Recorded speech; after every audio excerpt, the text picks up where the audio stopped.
Hi, how you doing? I'm doing good, not bad. Would you like to introduce yourself? My name is Omar. Some call me Omzi. I grew up in Regent Park. I've been living there for almost about 20 years. Uh, it's been a nice transition in the community since I've been incarcerated for about 4 years now. How old are you anyways? I'm 29. Okay. So on the day of the incident, what happened to you before the bridge? That day was a hard day for me.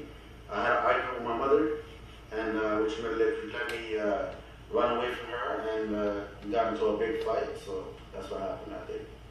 What made you thinking of running away at the time? Sorry. Well, in 2010, my brother got shot, which is not a good thing. That time was a very emotional time for me, and I felt down at the time, down a lot of times. I tried to read Quran to make me feel good. You know what I mean? I felt that people were out to get me. You know, things weren't going good for me. So you were feeling agitated and in a state of distress, you think? Agitation, distress was the cause of my problem. I felt at that time I felt like I was doing a lot of substances at the time. I can't lie, but onset to my depression. I didn't use that much, but then I felt paranoid at that time that people were out to get me and stuff like that. So I couldn't handle it. You can say I couldn't handle it. So is that what made you realize at that point in your life to turn towards the Most High?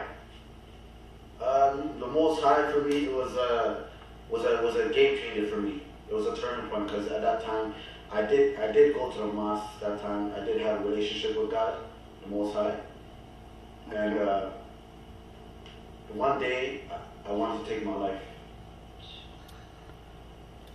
And what does dua mean? Dua means invocation, making a call to God, asking for His help. And it's one of the concepts of Islam is to submission, turning towards the Creator. And another thing is being a servant of the Most High and a slave of the Most High is a priority of what our belief is, to submit to Him and believe in Him and His oneness. Okay. So when you had that incident, you said you were hearing voices in your head. What did you hear? I heard a voice coming from the skies, and it says, "Inna lillahi wa inna ilayhi raji'un." To Allah we belong, and to Allah we return. For me, at that time, as soon as the incident happened, I called towards the Most High. And what fascinates me is that when I called to Him, I was distressed. Okay. And as soon as I was going to jump off a bridge, I know it sounds crazy, man. You know, you're going to jump off a bridge? That's crazy. Nah. For me, that time, I didn't want to do it. It just happened. So when I heard the voice to Allah we belong, to our return, I felt that my dua was being answered. Okay. You know what I mean? So, yeah. oh, sorry. I wanted to ask you another thing. How did you defeat these evil forces mentally and physically? By listening to the Most High, right? To the Most High, yeah. Okay. Listen to the Most High and knowing that God answered me as soon as I made the invocation, and that He's close to you. He's right there. Like he hears you, He responds, and He says, turn to Him. He's closer than everything. He's very near. He's nearer to you than a jugular vein. So you feel He's always looking over you? Yeah. I feel that He's close to you. I feel that if you call out to Him, He's near, and he's not like He doesn't listen to you. He hears very well. He's the most hearing, and He's the most seeing. And at that time when I heard that voice, for me it was I started smiling, and like my smile became laughter. You know, I was shocked. You know what I mean? You felt that peace, right? Yeah. I felt peace. I was shocked to hear that because I was like, life was doom and gloom for me. Life was doom and gloom. I thought that was it. I thought that my life was gonna be done for. What does that shirt mean to you that you have on today? Oh, this shirt. the short means slave. People might interpret it the wrong way as a slave of the master, but then if you really look at it in terms of religion, in terms of belief, is slave of the Most High, slave of God. I servant towards Him. Yeah, that makes sense. So you're not talking about any racism, right? No racism. I'm not talking about racism because Islam. If you look at Islam, is bringing unity, bringing everybody together, and not differentiating against other people. Difference of people of color. Doesn't matter. So it's a diversity. Exactly. Diversity is number one. Doesn't matter. Even our beloved Prophet Muhammad says, doesn't matter if you're Arab, a non-Arab, a non-Muslim. You know what I mean? We all have to come together as one, and because we all come from the same, Father. Yeah, right? Same creator, God, right? Yep. That's right. We all come from our Father, the Son of Adam. Yeah. And God created Son of Adam. You know what I mean? We all come from one human being. Yeah. Right? And God created that human being and we spread around the earth. Okay, I think I asked you this already, but what does it truly mean when you say, "You to Allah, we belong to Him, and we return"?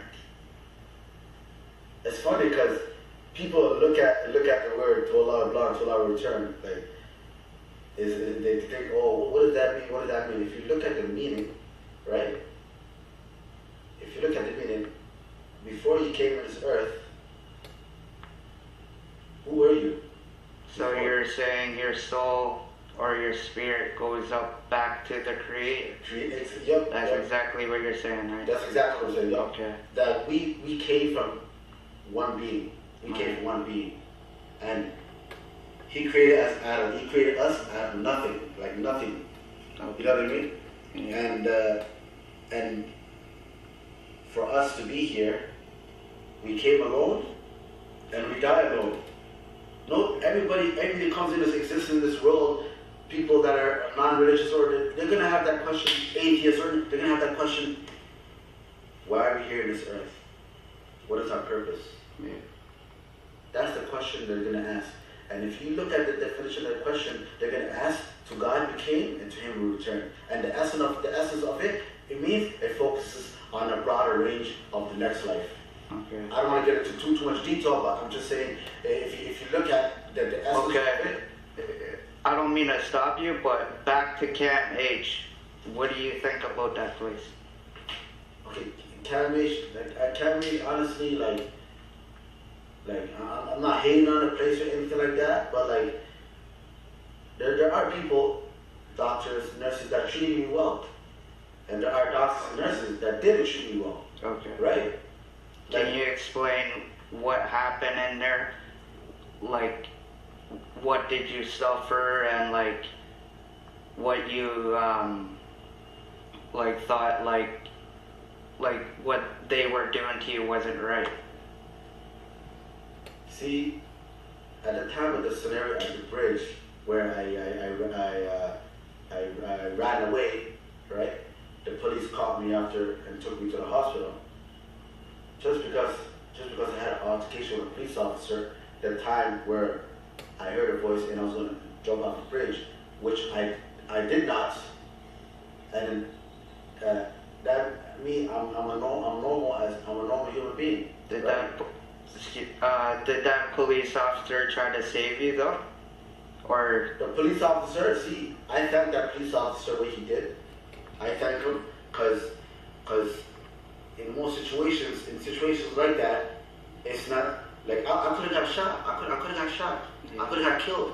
You know what I mean? And I'm grateful for that. Well, you were trying to jump off a bridge, but he was trying to save you. But what you thought, well, that I got from it is like everybody was out to get you. So can you explain more of that? Okay, the time when they caught me, yeah, for the suicide, right? They asked me, what are you doing? I said, oh, nothing, you know what I mean? They brought me to the hospital to see a doctor, right? And then, as soon as I went to the washroom and I seen the police officer standing, I felt kind of agitated and stressed because like I had a fear of cops. Yeah. You know what I'm saying? going back to 2007, where my best friend, right, Yeah. got shot by a police officer in Riverdale, right? And then the same night, at that time, I was with him and his friend, and he said, "Oh, where you go? What are you doing?" I said, "Come chill. I'm just chilling in the building. Come chill with us. We're not doing that much." He said, "No, we're coming back." I told him twice. I told him 3 times. He didn't listen. He didn't listen to me. So he left. At the same night, I was coming back from the mosque. Someone told me, "Oh, your friend passed away." I was emotional. I was sad, man. That struck a chord in my heart. You know what I mean? Because I'm the last person to see this guy. So is that why you ended up in Cam H? That was the onset. That was the onset of what happened. Where Because like you were going through a lot at the time, and because of that, you didn't know how to handle it, right? Because of that, Okay. it made me feel a lack of trust with police officers, and then that's the onset of that made me not trust no police officer and have fear of them. Would you say it was just police officers or just people in general? Most police officers. Police officers. Police officers. So what happened was a struggle ensued. I had a struggle with the police officer with his handgun, right? And a voice told me to grab his gun. Yeah. But then, that time I was thinking, right? At that time, I jumped off the bridge and then I heard a voice to just save my life and jump. It had to be, it was the devil. It was a bad voice.